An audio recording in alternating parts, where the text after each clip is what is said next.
నమస్తే. నేను మీ అశ్విని కుమార్. జార్ఖండ్, హర్యానా, మహారాష్ట్ర ఎన్నికలు ముగిసినాయి. ఫలితాలు వెలువడినాయి. ఇంకా ఫిబ్రవరి 2025 ఢిల్లీ అసెంబ్లీ ఎన్నికలు జరగబోతున్నాయి. పూర్తిగా ఇప్పుడు ఫోకస్ అంతా అక్కడే ఉంది, ఢిల్లీ మీద ఉంది. కాంగ్రెస్ కూటమిలో విభేదాలు ప్రస్తుతం నడుస్తున్నాయి. మమతా బెనర్జీని తీసుకోమంటూ రాహుల్ గాంధీని తప్పించాలని కాంగ్రెస్ పార్టీ ఇంట్రోస్పెక్ట్ చేయాలని సమాజ్వాదీ పార్టీ, అట్లాగే శరద్ పవార్ ఎన్సీపీ పార్టీ వీళ్ళందరూ కూడా కాంగ్రెస్ పార్టీని కోరుతున్నారు. ఇలాంటి సమయంలో ఢిల్లీలో ఫిబ్రవరిలో అసెంబ్లీ ఎన్నికలు జరగబోతున్నాయి. ప్రస్తుతం అక్కడ ఎలా ఉంది పరిస్థితికి, ఏ పార్టీకి అలా అవకాశం ఉంది, ఏ పార్టీ అధికారంలోకి రావచ్చు. ఢిల్లీలో ఎప్పుడు కూడా అసెంబ్లీకి వచ్చినప్పుడు ఒక పార్టీని గెలిపిస్తున్నారు ఓటర్స్. లోక్సభ ఎన్నికలు జనరల్ వచ్చినప్పుడు పూర్తిగా ఒక పార్టీకి స్వీపు, లేదా బీజేపీకి గత 2-3 ఎన్నికల్లో బీజేపీకి వన్ సైడ్గా లోక్సభ ఎన్నికల్లో, అసెంబ్లీ ఎన్నికలు వచ్చినప్పుడు ఆమ్ ఆద్మీ పార్టీకి విభిన్నమైన తీర్పిస్తున్నారు ఢిల్లీ ఓటర్లు. ప్రస్తుతం ఎట్లా ఉంది, ప్రస్తుతం ఏమైనా మార్పు వచ్చిందా? కొన్ని మార్పులు వచ్చినాయి ఆమ్ ఆద్మీ పార్టీలో. కరప్షన్ ఛార్జెస్ మీద అరవింద్ కేజ్రీవాల్ మాజీ ముఖ్యమంత్రి జైలుకి వెళ్ళి వచ్చాక ప్రస్తుతం బెయిల్ మీద ఉన్నారు. ఆతిషి మర్లోనా ప్రస్తుతం ఢిల్లీ ముఖ్యమంత్రిగా ఉన్నారు. మరి ప్రజలు ఈ కరప్షన్ దీని మీద నమ్ముతున్నారా? కేజ్రీవాల్ మీద వ్యతిరేకంగా ఉన్నారా? వేరే పార్టీకి ఏమన్నా అవకాశం ఇస్తారా? కేజ్రీవాల్ చాలా తెలివిగా ఎన్నికలు వచ్చే సమయానికి ఇంకొన్ని రోజుల్లో ఎన్నికల ప్రచారం మొదలు పెడతారనగా మొట్టమొదట ఆయన తీసుకొచ్చేవి 2 ఉంటాయి ఎప్పుడు కూడా. ఒకటి, అపోజిషన్ పార్టీ ఓటర్లంతా కూడా డిలీట్ చేస్తుంది, ఓటర్స్ లిస్ట్ డిలీట్ చేస్తున్నారు, మా మీద కుట్ర పన్నుతున్నారంటూ కూడా ముందే ఒక పీలర్ వదులుతారు. ఇది బాగా 2020 ఎన్నికల్లో కూడా చూసాం. 2025 ఫిబ్రవరి అంటే అప్పుడే ఒక వారం రోజుల నుంచి మా ఓటర్స్ లిస్ట్ అంతా కూడా డిలీట్ చేస్తున్నారంటూ కూడా ఆయన అప్పుడే ఒక దుమారం లేపారు. ఈసీ ఖండించింది కూడా. రెండోది, ఆయన గత ఎన్నికల్లో ఇచ్చిన ఈ స్కీమ్స్ పథకాల గురించి కూడా మేము అమలు చేసేస్తున్నాము, దీన్ని కంటిన్యూ చేస్తాం, ఇంకా పెంచుతామని చెప్తారు. అసలు అమలు చేశారా లేదా అనే దాని గురించి కూడా ఆలోచించకుండా చాలా తెలివిగా అబద్ధం ఆడతారు. ప్రస్తుతం 20,000 లీటర్ల వరకు ఫ్రీగా వాటర్ ఉచితంగా ఇస్తున్నాం, దీన్ని పెంచుతూ ఉంటూ కూడా ఆయన 24 గంటల కిందట అక్కడ ఒక నియోజకవర్గంలో మాట్లాడుతుంటే ఒక మహిళ అయితే అసలు మాకు నీళ్ళే రావట్లేదు, మీరు ఉచితం తర్వాత అనగానే ఆయన ఏమాత్రం తడువుకోకుండా మీకు కూడా నీళ్ళు వస్తాయి, ఢిల్లీ అంతా మేమే ఇస్తున్నాం అంటూ కూడా ప్రగల్భాలు పలికారు. అట్లాగే ఢిల్లీలో జరిగిన ఏమైనా ఇన్సిడెంట్స్ మీద కానీ క్రైమ్స్ మీద సహజంగా అది కేంద్రం ఎల్జీకి వస్తుంది కాబట్టి అమిత్ షాని అక్కడ విమర్శించడానికి ప్రయత్నిస్తారు. అదే ఆమ్ ఆద్మీ పార్టీ అధికారంలో ఉన్న పంజాబ్లో ఏమన్నా జరిగితే అక్కడ కూడా రాష్ట్ర ప్రభుత్వం ఆమ్ ఆద్మీ పార్టీని విమర్శించకుండా తెలివిగా కేంద్రం వైపు ఎత్తి చూపిస్తారు. సో ఇవన్నీ కూడా చాలా తెలివి ఎత్తుగడలు కేజ్రీవాల్ ఇప్పుడు కూడా ఎన్నికల ముందు ఆయన ఉపయోగించేవి. అసలు కరప్షన్ అనేదే రూపు మాపుతూ ఉంటూ కూడా ఒక 2-3 చిన్న ఇన్సిడెంట్స్ని ఆయన రాజకీయ పునాదికి వేదికగా వేసుకొని అధికారంలోకి వచ్చారు అరవింద్ కేజ్రీవాల్. పోనీ ఒక పక్క అరవింద్ కేజ్రీవాల్ మీద ఎట్లా కరప్షన్ ఛార్జెస్ ఇవన్నీ ఉన్నాయి, యాంటీ ఇన్కంబెన్సీ, మేజర్గా బీజేపీకి ఏమన్నా అక్కడ అవకాశం ఉందా? ఢిల్లీలో 2025 అసెంబ్లీ ఎన్నికల్లో బీజేపీలో ఢిల్లీలో స్ట్రెంగ్త్ ఉంది, బలం ఉంది, వీక్నెస్ ఉంది, థ్రెట్ కూడా ఉంది, ఆపర్చునిటీస్ కూడా ఉన్నాయి 2025 అసెంబ్లీ ఎన్నికల్లో. ఈ స్ట్రెంగ్త్ కనుక చూసుకుంటే కేవలం కేజ్రీవాల్ మీద ఉన్న వ్యతిరేకత, యాంటీ ఇన్కంబెన్సీ, అట్లాగే కరప్షన్ ఛార్జెస్ ఇవన్నీ కూడా బీజేపీకి ఒక ఆయుధంగా మారబోతున్నాయి 2025 అసెంబ్లీ ఎన్నికల్లో. వీక్నెస్ ఏమన్నా ఉందంటే కేజ్రీవాల్ మీద ప్రాపర్గా ఒక ఫేస్ అంటూ బీజేపీకి లేదు ప్రొజెక్ట్ చేయడానికి సీఎం కానీ. ప్రస్తుతానికైతే స్పెక్యులేషన్స్ వినబడుతున్నాయి, స్మృతి ఇరానీ లాంటి వాళ్ళు రంగంలోకి రావచ్చని. ఏదైనా కూడా ఢిల్లీ బీజేపీ వీక్నెస్ అయితే అరవింద్ కేజ్రీవాల్ని తట్టుకొని నిలబడే ఒక ఫేస్ లీడర్ ప్రొజెక్ట్ అయింది మాత్రం లేదు ఇప్పటిదాకా.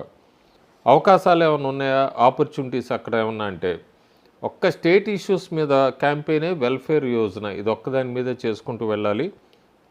థ్రెట్ అయితే బాగుంది. థ్రెట్ అంటే పార్టీ మొత్తం కూడా ప్రధానమంత్రి మోడీ ఇమేజ్ మీదే రిలే అయి ఉంది. అక్కడ ఎవరు కూడా పెద్ద లోకల్గా ఫేస్ వాల్యూ ఉన్న నాయకులు ఎవరు కూడా లేరు. సో ఇందాక నేను స్ట్రెంత్ అని చెప్పిన దానిలో 10 సంవత్సరాల యాంటీ ఇన్కంబెన్సీ ఉందని చెప్పాను. అట్లాగే పబ్లిక్లో కూడా ఎక్కడ కూడా సింపతి లేదు ప్రస్తుతానికి అరవింద్ కేజ్రీవాల్ మీద. అట్లాగే గ్రౌండ్లో ఇంతవరకు గ్రౌండ్లో వర్క్ చేసింది లేదు. అసెంబ్లీ ఎన్నికల్లో కానీ ఎంసీడీల్లో కానీ ఆమ్ ఆద్మీ పార్టీ మీద వర్క్ ఏం జరగలేదు. ప్రజలందరూ కూడా నియోజకవర్గాల్లో అడుగుతున్నారు ఆమ్ ఆద్మీ ఎమ్మెల్యేలని, ఎంపీలని. అందుకే ఎమ్మెల్యేలు కూడా కొంతమంది ఇప్పుడు పార్టీ మారటానికి కూడా చూస్తున్నారు. ఇదంతా కూడా బీజేపీకి స్ట్రెంత్ కాబోతుంది. ఆ ప్రామిస్లు ఏమేం చేశారు గత ఎన్నికల్లో వాటిని కూడా ఎక్కడా కూడా ఆమ్ ఆద్మీ పార్టీ ఫుల్ఫిల్ చేయలేదు. దీని మీద జరుగుతుంది. బీజేపీకి ఉన్న వీక్నెస్ ఇందాక నేను చెప్పినట్టు అరవింద్ కేజ్రీవాల్ మీద ప్రామినెంట్ ఫేస్ అనేది లేదు. అట్లాగే తక్కువ ఫేత్ ఉంది అక్కడ ఉన్న లీడర్స్ మీద, ప్రజలకి, బీజేపీ నాయకుల మీద. ఇదంతా కూడా స్టేట్ లీడర్షిప్ మీద కూడా అక్కడ ఢిల్లీకి సంబంధించిన దాని మీద కూడా ఎక్కడ ఒక ప్రాపర్ కోఆర్డినేషన్ కూడా లేదు. ఇదంతా కూడా బీజేపీకి వీక్నెస్ అని చెప్పచ్చు. ఆపర్చునిటీస్ ఏమైనా ఉన్నాయంటే ఒక్క స్టేట్ లెవెల్ ఇష్యూ ఒకటే ఉంది వాళ్ళకి ఎంతసేపటికి కూడా, అదే ఉంది, ఇంక వేరే ఏం లేదు. అట్లాగే అక్కడ హిందూ ముస్లిం పోలరైజేషన్స్ జరుగుతాయి అనుకుంటే అట్లాంటిది ఇంతవరకు హిందూ ముస్లిం పోలరైజేషన్ అంటూ కూడా పెద్దగా జరగటానికి అవకాశం లేదు మన మహారాష్ట్ర ఎన్నికల్లో చూసినట్టుగా. అట్లాగే వెల్ఫేర్ స్కీమ్స్ ఇంకేమన్నా మంచివి అనౌన్స్ చేయాలి వీళ్ళ ఆపర్చునిటీ ఢిల్లీలో. ఇప్పుడు ఆమ్ ఆద్మీ పార్టీ కేజ్రీవాల్ ఉచితంగా కరెంటు, ఉచితంగా నీరు ఇట్లాంటివన్నీ కూడా హామీలు ఇచ్చుకుంటూ వచ్చారు. ఈసారి బీజేపీ కూడా అలాంటి వాటి మీద ఏమైనా ఫోకస్ పెడితే మంచిది. అంతేకాకుండా డివిజన్ ముస్లిం ఓట్ షేర్లో కూడా ఎంసీడీ ఎలక్షన్స్లో అయితే మొన్న జరిగిన మున్సిపల్ ఎలక్షన్స్లో అయితే ముస్లిం vote share vote bank split అయింది. ఆ స్ప్లిట్ని కనుక ఎవరైనా తీసుకురాగలిగితే ఏమన్నా ఆపర్చునిటీ ఉంది బీజేపీకి 2025లో. థ్రెట్ నేను చెప్పినట్టే ఎక్కడా కూడా ప్రధానమంత్రి మోడీ ఇమేజ్ మీదే పూర్తిగా డిపెండ్ అవ్వటం, ప్రాపర్ స్ట్రాటజీ లేదు బీజేపీ పార్టీకి, ఆమ్ ఆద్మీ పార్టీ మీద. అక్కడ లోకల్ లీడర్స్కి నేను మాట్లాడుతుంది. అట్లాగే స్టేట్ లీడర్స్కి సంబంధించి కూడా ఎవ్వరూ యాక్టివ్గా లేరు. అయితే ఇలాంటి పరిస్థితుల్లో 2025 ఫిబ్రవరిలో అసెంబ్లీ ఎన్నికలు జరిగితే ఎవరికి అందాజుగా ఓట్ షేర్ ఏ పార్టీకి అట్లా రావచ్చు. మనం 2020 అసెంబ్లీ ఎన్నికలు, 2022 ఎంసీడీ ఎన్నికలు, అట్లాగే 2024లో జనరల్ లోక్సభ ఎలక్షన్స్ వచ్చినాయి. ఈ 3 ఎన్నికలది యావరేజ్ ఓట్ షేర్ కనుక చూసుకుంటే బీజేపీకి 44% ఓట్ షేర్ వస్తుంది, ఆమ్ ఆద్మీ పార్టీకి 40% ఓట్ షేర్ వస్తుంది. కాంగ్రెస్ పార్టీ కూడా జనరల్ ఎలక్షన్స్ మొన్న లోక్సభ ఎన్నికల్లో బాగానే పోలైంది. అక్కడ ఢిల్లీలో 11.6% ఓట్ షేరు. అదర్స్కి చూసుకుంటే 4.5 ఉంది.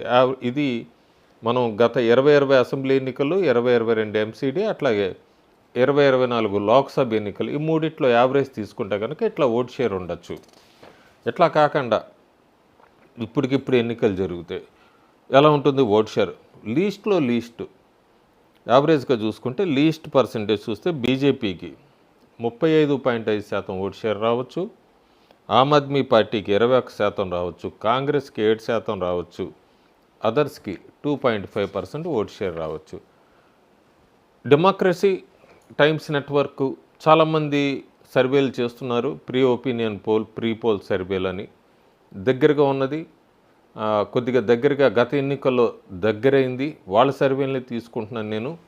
అందుకే తెలంగాణ మీద కూడా లోక్పాల్ వాళ్ళది ఆ స్టేట్ వరకే కరెక్ట్ అయింది కాబట్టి దాని మీద ఇచ్చాను. ప్రస్తుతం ఢిల్లీలో ఈ democracy time network benchmark వీళ్ళదైతే గత 2 ఎన్నికల్లో కరెక్ట్గా అయింది, దగ్గరకు వచ్చింది. 60 అంటే 61 అట్లా వచ్చినాయి ఆమ్ ఆద్మీ పార్టీకి. వాళ్ళు ప్రొజెక్షన్ ఎలా ఉంది ఢిల్లీ అసెంబ్లీ ఎన్నికలు 2025కి? బీజేపీకి దాదాపు 39 స్థానాలు గెలుచుకోవచ్చు అని చెప్తుంది. ఆమ్ ఆద్మీ పార్టీ 28 స్థానాలు గెలుచుకోవచ్చు అని చెప్తుంది. అదర్స్ 3 స్థానాలు గెలుచుకోవచ్చు అని చెప్తుంది. సో ప్రస్తుతానికి ఇంకా 2 నెలల సమయం ఉంది. ఈ 2 నెలల సమయంలో ఇప్పటికిప్పుడు ఎన్నికలు జరిగితే బీజేపీ అడ్వాంటేజ్లో ఉంది, కానీ దాన్ని అరవింద్ కేజ్రీవాల్ ఆయన ప్రచారంలో ఆయన తిప్పికొట్టి ముందుకెళ్తారా? చాలామంది బీజేపీ కూడా ఈసారి పెద్ద వాళ్ళందరినీ నిలబెట్టాలని ఆలోచిస్తోంది. బిగ్ విగ్స్ని అరవింద్ కేజ్రీవాల్ మీద కూడా ఇందాక నేను చెప్పినట్టుగా స్మృతి ఇరానీ లాంటి వాళ్ళని వీళ్ళందరినీ ఇట్లా తీసుకురావచ్చు అన్నది ప్రస్తుతం వినపడుతున్న మాట.